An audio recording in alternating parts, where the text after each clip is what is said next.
Hello students, welcome back to my channel Learn and Grow, and today we will discuss about previous year question of CTET exams. First question, we have cognitive development among children is the result of option 1 only heredity, option 2 only environment, option 3 interaction of heredity and environment, and option 4 only economic factor. देखिए students, जो हमारा cognitive development होता है वो हमारा किससे related होता है? ब्रेन से। और ब्रेन में जो हमारे जीन्स एंड हमारे क्रोमोसोम्स जाते हैं वो हमारे पेरेंट्स के थ्रू जाते हैं। So here heredity plays his role and environment के थ्रू जैसी हमें एजुकेशन मिलती है, जैसी हमें कल्चर मिलता है, उसी के अकॉर्डिंग हमारा ब्रेन डेवलप होता है। सो कॉग्निटिव डेवलपमेंट पर हेरिडिटी और एनवायरनमेंट दोनों का इफेक्ट पड़ता है। सो इस क्वेश्चन का आंसर क्या होगा? Heredity and environment. Now next question, we have Sana learned to hold a glass or a bottle before she could hold a pen or button her shirt. This example indicates that option 1 development of unidimensional, option 2 direction of development is cephalocaudal, option 3 direction of development is proximodistal, and option 4 direction follows a random pattern. देखिए इसमें question में क्या कहा गया है कि जो सना जो है वो पहले ग्लास या बॉटल को होल्ड करती है, इंस्टेड की वह पहले एक पेन या फिर अपनी शर्ट के बटन्स को लगा पाती है, जिससे हमें क्या पता चल रहा है कि सना जो है वो पहले लार्ज मसल्स यानी कि पूरी आर्म का यूज़ करते हुए ग्लास को होल्ड करती है और उसके बाद अपनी स्मॉल मसल्स यानी कि फिंगर्स का यूज़ करते हुए किसी पेन को पकड़ती है। सो इस डेवलपमेंट में क्या होता है? सो इस प्रिंसिपल को हम क्या कहते हैं? प्रॉक्सिमो डिस्टल, जिसमें हमारा डेवलपमेंट सेंटर टू पेरिफेरी यानी कि केंद्र से बाहर की ओर हमारे आर्म्स कहाँ जुड़े होते हैं? हमारे सेंटर से, हमारी सेंटर बॉडी से जुड़े होते हैं। और आर्म्स के हाथ फिंगर्स कहाँ होती है? हमारी आउटर साइड होती हैं। सो हमारा डेवलपमेंट सेंटर टू पेरिफेरी या फिर प्रॉक्सिमो डिस्टल डायरेक्शन में होता है। इसीलिए इस क्वेश्चन का आंसर क्या हो जाएगा? Option number 3 development direction of development is proximo distal. Now next, question number 3, we have a child can throw the ball before holding a pencil and write. Which principle of development this situation illustrate? Same as question number 2, हमने उसमें क्या पढ़ा था कि बच्चा पहले अपने large muscles का यूज़ करता है एंड देन अपने स्मॉल मसल्स का यूज़ करता है। सो ये क्वेश्चन भी पिछले वाले क्वेश्चन की तरह सेम है। इसमें भी बच्चा पहले क्या कर रहा है? बच्चा पूरे हाथ से पहले बॉल को थ्रो करता है एंड देन अपनी फिंगर्स का यूज़ करते हुए लिख सकता है। सो इसमें भी बच्चा जो है वो सेंटर टू पेरिफेरी यानी कि पहले अपने सेंटर पार्ट का यूज़ करता है एंड देन अपने पेरिफेरी पार्ट यानी कि किनारे के पार्ट का यूज़ करता है। सो इसका भी आंसर क्या हो जाएगा? Proximodistal principle. Now next question number 4, we have as soon as Sunita began to walk, she would dance whenever she heard music. Her parents clapped when she dances and encouraged her to imitate dancing by children on the TV shows. Soon Sunita started to dance quite well. Which principle of development does the above example illustrate? देखो इसमें क्या कहा गया है कि जो सुनीता है वो बचपन से ही जब भी म्यूज़िक सुनती है तो वो डांस करने लगती है और उसके पेरेंट्स जो है उसको एनकरेज करते हैं, उसके लिए क्लैप करते हैं। सो सुनीता में ये गुण कहाँ से आया है कि वो बचपन से ही डांस करने लगती है? उसके माँ बाप में से, हो सकता है उसके मदर या फादर में से कोई एक डांसर हो, क्योंकि जीन्स के थ्रू ही हमारे इंटरेस्ट जो है वो बचपन से डेवलप होने लगते हैं। सो यहाँ पे सुनीता की हेरिडिटी वाला पार्ट भी अपना पार्ट प्ले कर रहा है और जब उसको एनवायरनमेंट से एनकरेजमेंट मिलता है तो वो और एनकरेज हो जाती है, यानी कि यहाँ पे हमारा एनवायरनमेंट भी अपना पार्ट प्ले कर रहा है। सो इसका आंसर क्या हो जाएगा? development is a result of interaction between heredity and environment. Now next, question number 5. We have knowledge of the principle of growth and development is important for a teacher because this knowledge would help the teacher to segregate the student. Option number 2. The teacher would be able to create a good impression. Option number 3. This knowledge would help the teacher to provide the children with appropriate learning opportunities. Option number 4.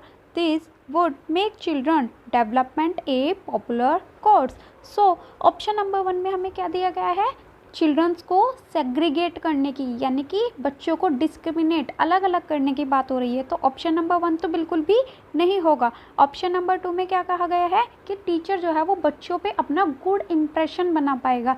कभी भी हमारा जो है वो growth and development के principles का M ये नहीं होता कि जो टीचर जो है वो बच्चों पे अपना गुड इम्प्रेशन बना सके।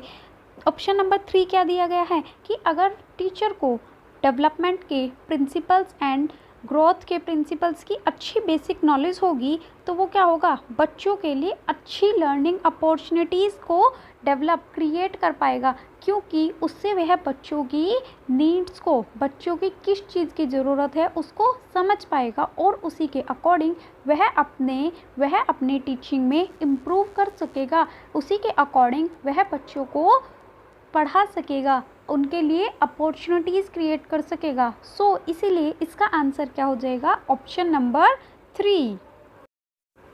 Now next, question number 6 we have which one of the following statement is true regarding the role of heredity and environment in human development?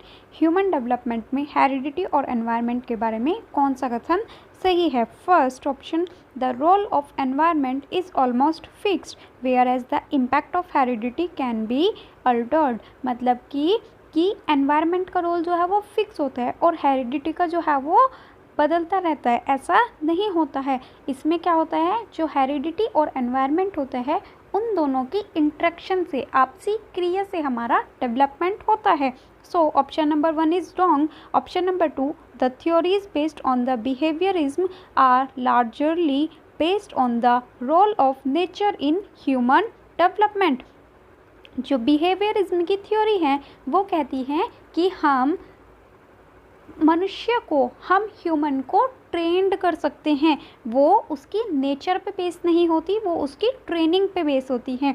The relative effect of option number 3, the relative effect of heredity and environment very in different areas of development. Yes, ये option सही है। इसमें कहा है कि जो development के different areas होते हैं उसमें हेरिडिटी और एनवायरनमेंट अलग अलग पार्ट प्ले करती है। कहीं पे हेरिडिटी ज़्यादा पार्ट प्ले करती है और कहीं पे एनवायरनमेंट ज़्यादा पार्ट प्ले करता है। And option number 4, the policy of compensatory discrimination of the government of India is based on the role of nature in human development। ऐसा कोई हमारा पार्ट नहीं होता है डेवलपमेंट और हेरिडिटी में जिसमें हमारा गवर्नमेंट कोई अपना पार्ट प्ले करती है। So the correct option is option number 3। Now next, question number 7 we have a 6-year-old girl shows exceptional sporting ability.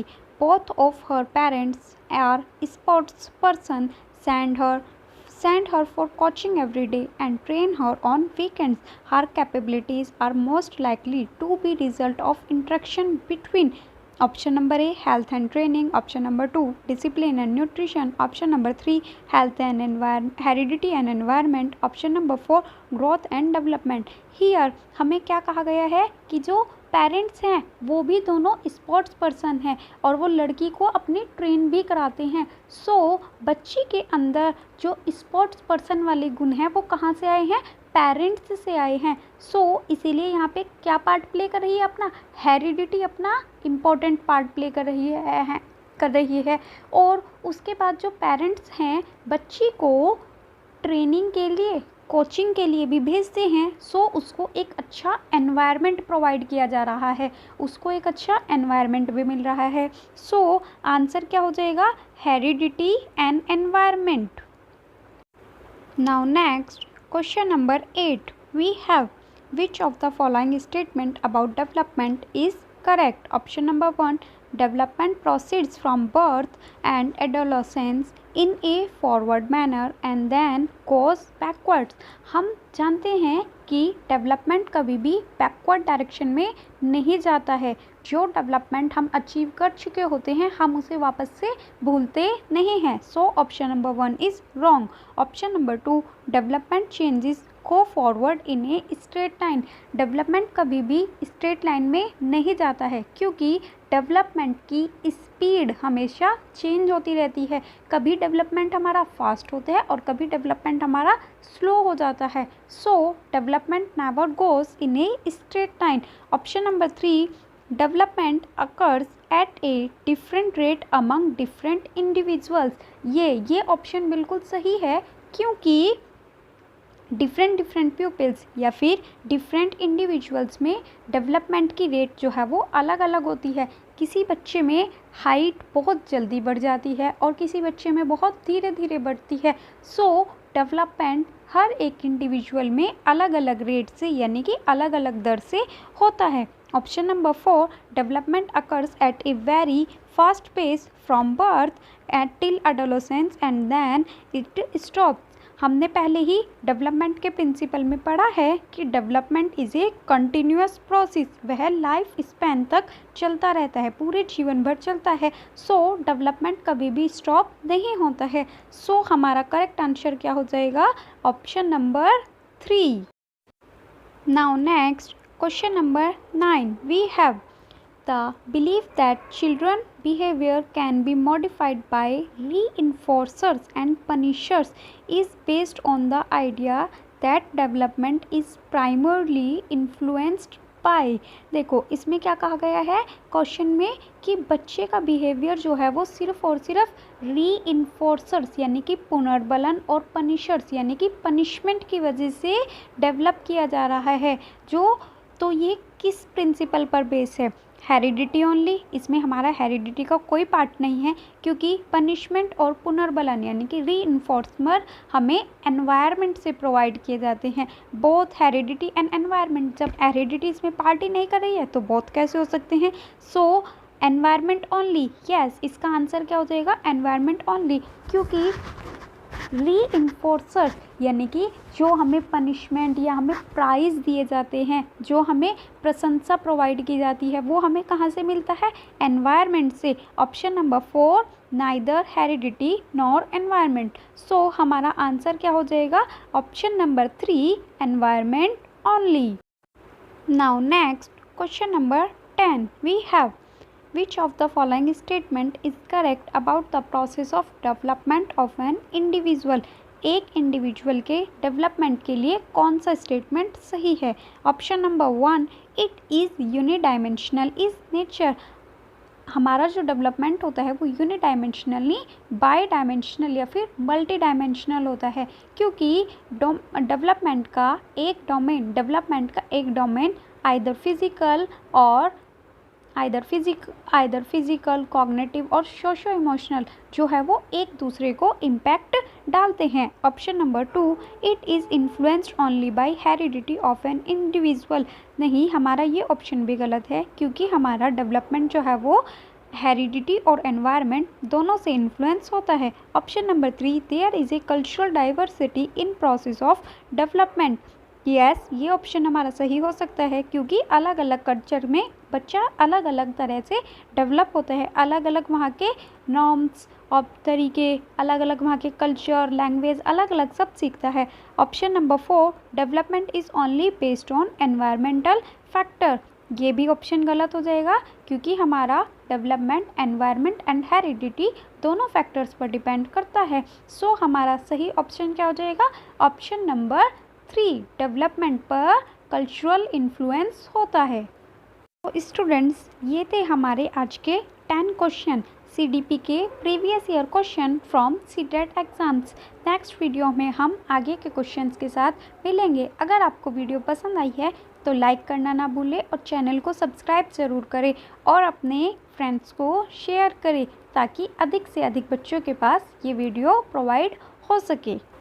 अगर आपको किसी क्वेश्चन से रिलेटेड कोई डाउट हो तो आप कमेंट सेक्शन में कमेंट कर सकते हैं और आप ये भी बता सकते हैं कि आपको नेक्स्ट वीडियो में किस सब्जेक्ट से रिलेटेड क्वेश्चन चाहिए, ईवीएस हुआ या फिर हमारा हिंदी पेडागोजी या फिर मैथ्स के क्वेश्चन, तो हम उसको भी डिस्कस ज़रूर करेंगे। ऐसे ही चैनल के साथ बने रहिए। मिलते हैं आगे के सेशंस में। Thank you.